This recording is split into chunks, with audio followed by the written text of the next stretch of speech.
बार की बात है, एक श्याम नाम का मछुआरा अपनी पत्नी के साथ एक गांव में रहा करता था। वे लोग बहुत ही ज्यादा गरीब थे। मछुआरा केवल अपने खाने भर के लिए ही मछली पकड़ पाता था और कभी कभी मछुआरा को अगर मछली नहीं मिलता था तो वो खाली हाथ ही घर वापस लौट आता था। मछुआरा का स्वभाव बहुत ही अच्छा था और वो बहुत ही दयालु आदमी था, लेकिन उसकी पत्नी बहुत ही ज्यादा लालची औरत थी और जब भी श्याम मछली पकड़ने में असफल होता तब उसकी पत्नी उसे बहुत भला बुरा सुनाती थी। एक दिन की बात है, श्याम मछली पकड़ने के लिए नदी किनारे जाता है और वह पूरे दिन नदी के किनारे बैठा रहा और वो अपने कांटे को नदी में ही डाला रहा, लेकिन उसके कांटे में एक भी मछली ना फंसी और वो उदास होकर कहता है, हे भगवान, लगता है मुझे आज फिर से खाली हाथ ही घर वापस जाना पड़ेगा।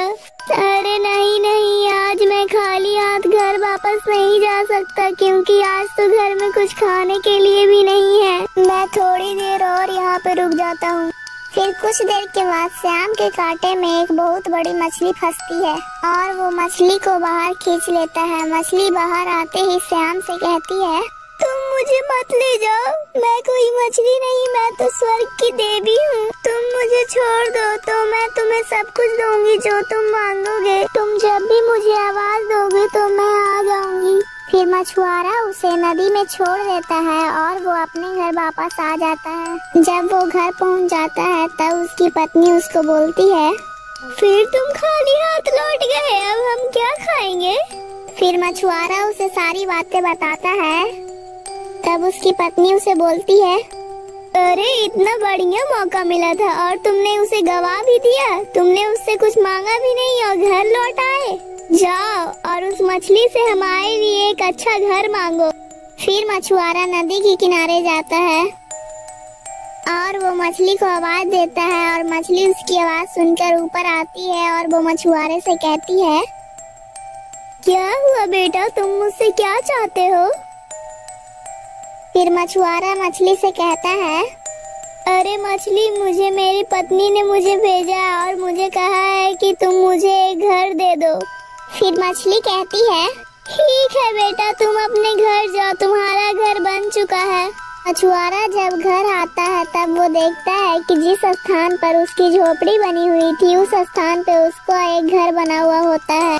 फिर मछुआरा बहुत ही ज्यादा खुश होकर अपने घर अंदर जाता है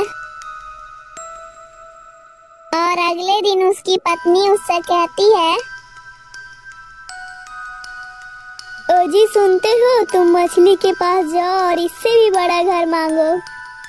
अपनी पत्नी की बातें सुनकर मछुआरा पत्नी से कहता है, क्या इतना बड़ा घर तुम्हारे लिए काफी नहीं है?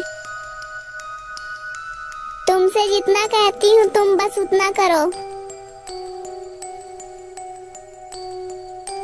फिर से मछुआरा नदी के किनारे जाता है और वो मछली से अपनी सारी कहानी बताता है और मछली उससे कहती है, ठीक है, तुम अपने घर जाओ, तुम्हारी पत्नी की इच्छा पूरी हो चुकी है। फिर मछुआरा अपने घर वापस आ जाता है और उसे फिर से बहुत बड़ा घर मिल गया होता है। अगले दिन मछुआरे की पत्नी मछुआरे से कहती है, ओ जी, सुनते हो, तुम मछली के पास जाओ और उससे बोलो कि मुझे महारानी बना दे।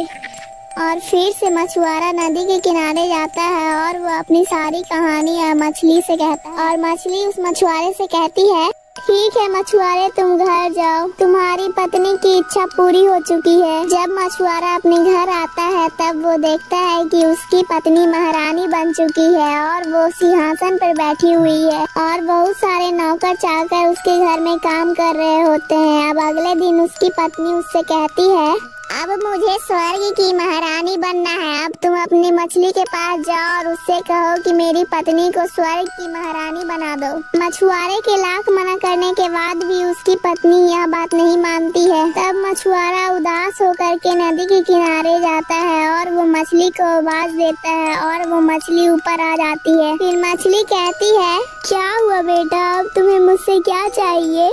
फिर मछुआरा कहता है, अरे मछली, अब मेरी पत्नी को स्वर्ग की अप्सरा बनना है। मछली धीरे धीरे जान चुकी होती है कि इसकी पत्नी बहुत ही ज्यादा लालची है और वो मछुआरे से कहती है, मैं तुम्हारी पत्नी की यह इच्छा पूरी नहीं कर सकती बेटा, क्योंकि तुम्हारी पत्नी दिन प्रतिदिन बहुत ही ज्यादा लालची होती जा रही है। इसकी इच्छा कोई पूरी नहीं कर सकता बेटा, तुम यहाँ से चले जाओ। फिर मछुआरा अपने घर की ओर आ रहा होता है। तब वो देखता है कि उसका बहुत बड़ा घर फिर से उसकी झोपड़ी में बदल गया है। अब रो क्या रही हो, ये सब तुम्हारे बढ़ते लालच की वजह से ही हुआ है, इसीलिए मैं कहता था कि लालच बुरी बला है। दोस्तों वीडियो को लाइक करके चैनल को सब्सक्राइब कर दीजिएगा।